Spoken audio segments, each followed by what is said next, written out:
Hey guys, Peter here to tell you about the latest from Razor's Cycle of Contempt, out September 23rd on Relapse. The album has 12 tracks, 43 minutes in length, and this is the band's 9th full-length studio album. They are a Canadian speed thrash metal band, one of Canada's big four of thrash metal. And it's been 25 years since their last record, Decibels, so fans have been patiently awaiting for this album. An album that has a design that I'm not a fan of. This record is super linear, super balanced, super cohesive. It never really changes. It never really breaks character, regardless of where you are in it. And while 43 minutes in length doesn't sound like a lot, for an album that doesn't break character, it becomes a little bit repetitive. The deeper you get into the album, the more you feel like you've heard these songs already. So this album could have used, perhaps a couple of interludes, maybe some intros into songs that give you more of an energetic feel, that give you more of an organic approach to it, that match the lyrical content of those songs, that break the mold of everything else that is happening around it, maybe shortening the album to 35 to 38 minutes. These are all ideas that could have made this album feel like it has a lot more to give, and it takes away that repetitiveness away from it. So not a design that gives playability to the record. On the other hand, it takes it away.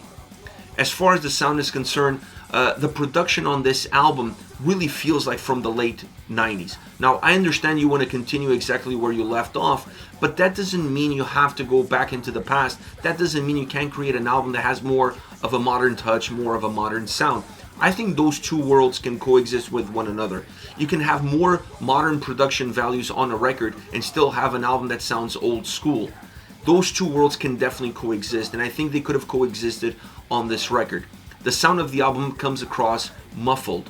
The guitars don't have as much of a drive, or at least they don't hit you as hard as they could, because the drums are overshadowing them ever so slightly. It really feels like in the mix, you have the drums, then you have the guitars. And it should have been the other way around for an album that depends heavily on the guitars for its intensity, for its aggression, for its drive, for its push.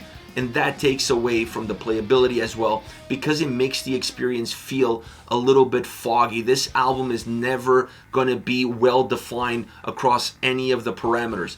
And that doesn't mean I don't like the guitars. That doesn't mean I don't like the drums. I just don't like the mixing on this record, because the drums themselves have heaviness. They have power. They have strength. They help ground the album. They help give the album momentum. They help give the album heaviness and drive and force. But they always feel like they are in the forefront of everything that is happening. I wanted to see the guitars with those same characteristics move a little bit more into that front and allow them to continue to drive and be the leaders of the experience, song in and song out.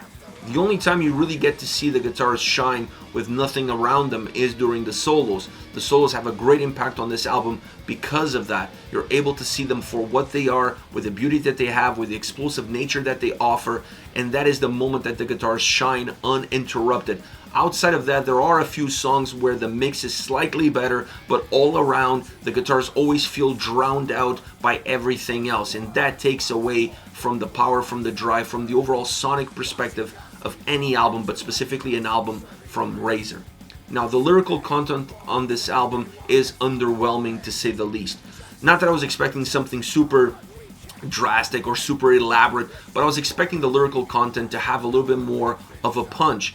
And with that lyrical content comes some of the chorus. I was expecting the choruses to be a little bit more hooky, because if you have an album that's going to sound slightly repetitive from track to track, the hookiness of the chorus, the hookiness of the lyrics, it's really important, because that's going to be the memorable spots within the songs that you're going to come back to them again and again and again, regardless of what everything else around it sounds like. When those elements are not there, and the sound itself and the construction of the songs themselves already start to feel like they're blending with one another, there's really nothing within the album that sparks out. There's nothing that jumps out. So I think the lyrical content on this album doesn't help the album either.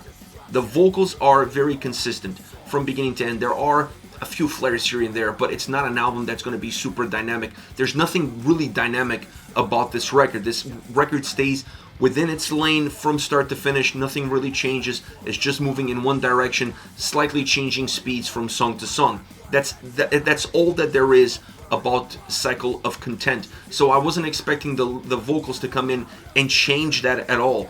But I like the vocals because they matched the intensity of the tracks. At least they did that for the record. They stayed balanced with the song construction, and they definitely stayed balanced with the overall design and sonic experience of the songs. But overall, for 25 years that fans have waited for a record, if you're looking for an album that sounds like it was released in 1998, 1999, and this is the continuation of where Razor left off, this album is for you.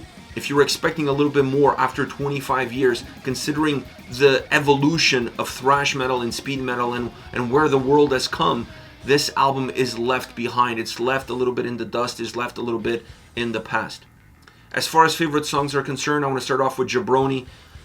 You can't put a track like that on a record and not expect me to like it. I mean, it's Jabroni, so obviously I'm going to like this song just based on the name alone, but it's a song that has great bass, and actually bass is something that this album has a lot of, and I really enjoyed, and it really pops in this song. It has a killer guitar riff, and the track has intensity. It moves really well. The bass helps create some pauses within this song, and those pauses are really important in order to give a better flow to the track, in order to create some ebbs and flows as the track moves around. It's a song that has some explosive natures within them. It has some explosive content within them, and the solo definitely adds to that explosive nature of the song. You really feel that is the climax of the guitar playing, and as far as the explosiveness of the track, that solo is also that climax as well.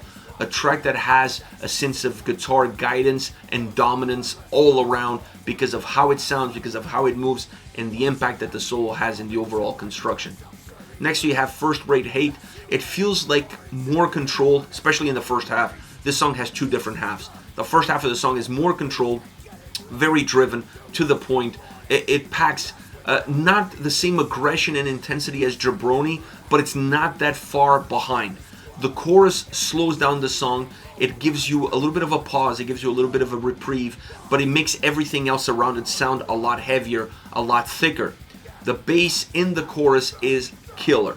While you don't necessarily have a track that vocally or lyrically gives you hookiness or makes it a hook as far as the chorus is concerned, the bass sound does it. The bass sound in the chorus is definitely standing out and making the song feel like it has a lot more energy. And that energy explodes in the second half of the track, because the second half of the track is definitely not as controlled as the first half. A lot heavier, a lot more aggressive, a lot thicker. Last but not least, Punch Your Face In.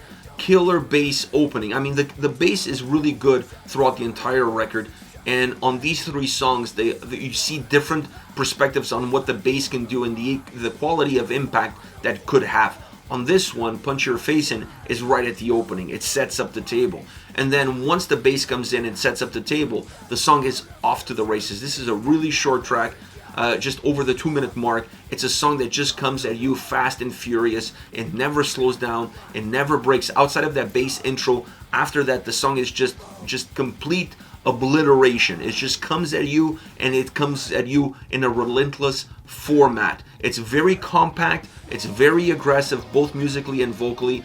The mixing of the bass throughout the song with the guitars and the drums allow the track to have this sense of cohesiveness and thickness where everything is working together as one, moving in the same direction. One of my favorite solos. I can't believe that in such a short track they find space to add such an impactful solo, and in my humble opinion, this is my favorite solo on the entire record. Maybe because of not just how it sounds, but the impact that it gives to this song. It just feels like all of the air is getting out of that balloon. It just feels like it finally, you have this release valve, this release point, and that solo is just that. It just allows you to breathe a little bit better. It allows you to feel like the song is gotten a little bit bigger, even though the track still is very compact and very narrow in how it moves and in how it sounds. Perfect solo for a song like this. This is it. Razor, Cycle of Contempt, out September 23rd on Relapse. Let me know your thoughts on the band, on the singles. Use the comment section below. I'll be reading those and getting back to you. Take care, guys.